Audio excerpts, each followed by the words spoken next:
الحمد لله رب العالمين والصلاة والسلام على أشرف الأنبياء والمرسلين وعلى آله وأصحابه وذرياته وأهل بيته أجمعين. أما بعد، فأعوذ بالله من الشيطان الرجيم. بسم الله الرحمن الرحيم. قال الله عز وجل في القرآن المجيد: هل أتى على الإنسان حين من الدهر لم يكن شيئا مذكورا. بزرگان محترم، اللہ تعالیٰ نے انسان کو وہ وقت یاد دلایا ہے جس وقت انسان کچھ بھی نہیں تھا. سورۃ دہر کی سب سے پہلی آیت 29ویں پارے کی رب کائنات اس میں ارشاد فرماتا ہے: هل أتى على الإنسان حين من الدهر لم يكن شيئا مذكورا. کہ یقیناً انسان پہ ایک ایسا وقت گزرا ہے کہ انسان کوئی قابل ذکر چیز تھا ہی نہیں. لم يكن شيئا مذكورا. ہر انسان پر ایک ایسا وقت گزرا ہے کہ انسان کوئی قابل ذکر چیز تھا ہی نہیں. اس میں حل جو ہے یہ سوالیہ نہیں ہے، یہ تاکید کے لیے، تحقیق کے لیے کہ یقیناً انسان پر ایک ایسا وقت گزرا ہے کہ انسان کوئی قابل ذکر چیز تھا ہی نہیں. انسان جس چیز سے پیدا ہوا اس چیز کو غور کرے کہ کیا وہ چیز قابل ذکر تھی. انسان ایک منی کے قطرے سے پیدا ہوا، ایک ناپاک قطرے سے پیدا ہوا.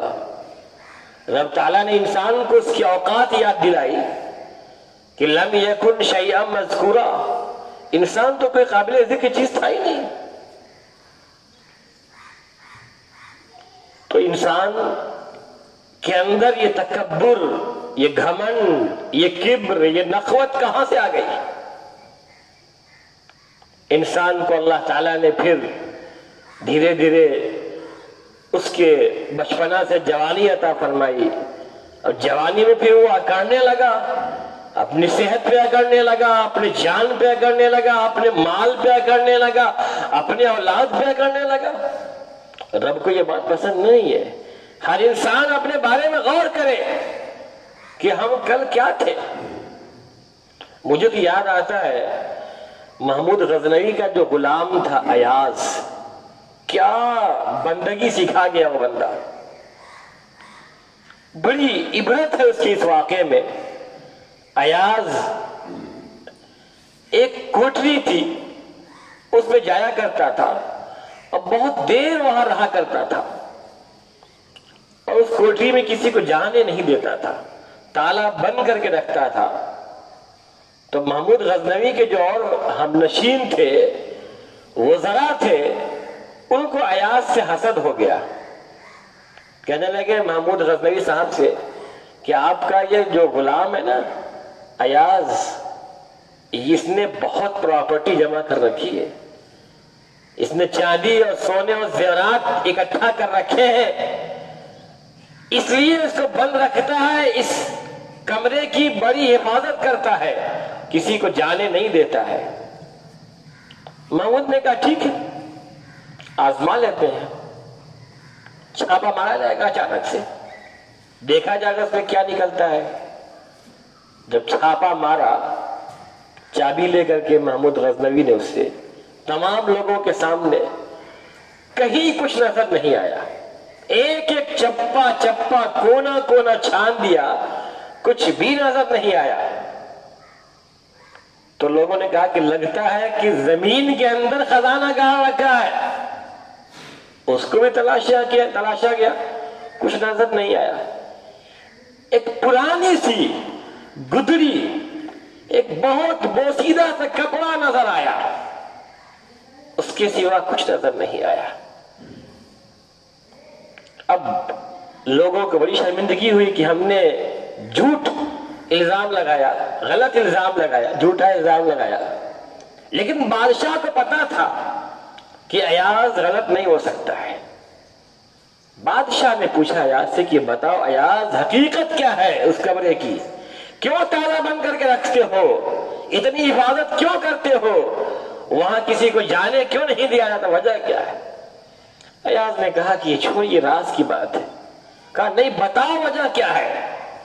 جب اصرار کیا تو اس نے کہا کہ بادشاہ سلامت، میں ایک غلام تھا، کمزور تھا، مجھے کوئی پوچھتا نہیں تھا، غریب تھا، میری معاشرے میں کوئی عزت نہیں تھی، پھٹے پرانے کپڑے پہنا کرتا تھا۔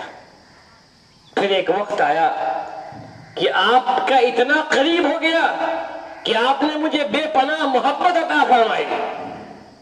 تو کبھی کبھی دل میں خیال آتا کہ ایاز تو بہت بڑا ہو گیا ہے نا، تیرا کیا پوچھنا ہے؟ تو ایاز اس کمرے میں جاتا تھا، اپنی اس پرانی قمیص کو پکڑ کے کہتا تھا ایاز دیکھ، جو یہ قمیص ہے نا، یہی تیری اوقات ہے۔ ایک وقت تھا کہ تو یہی پھٹے پرانے کپڑے پہنتا تھا، اگرچہ آج تو بادشاہ کا اتنا قریبی ہو گیا ہے، لیکن اپنی اوقات کو نہ بھولنا، تو خدا کا بندہ ہے، خدا کا بندہ بن کے رہ، اپنے اندر تکبر، گھمنڈ اور کبر اور نخوت نہ پیدا کر۔ تو خدا کا بندہ تھا، بندہ ہے، بندہ بن کے رہا، بندگی کر، اپنے اندر گھمنڈ، تکبر، کبر، نخوت نہ پیدا کر۔ اس قمیص نے بڑی عبرت پیدا کیا ہمارے اندر۔ انسان اپنی اوقات کو نہ بھولے، خدا کے سامنے ہمیشہ بندہ بن کے رہے، خدا کے سامنے ہمیشہ بندہ بن کے رہے۔ رب کریم بندوں سے بے انتہا محبت کرتا ہے۔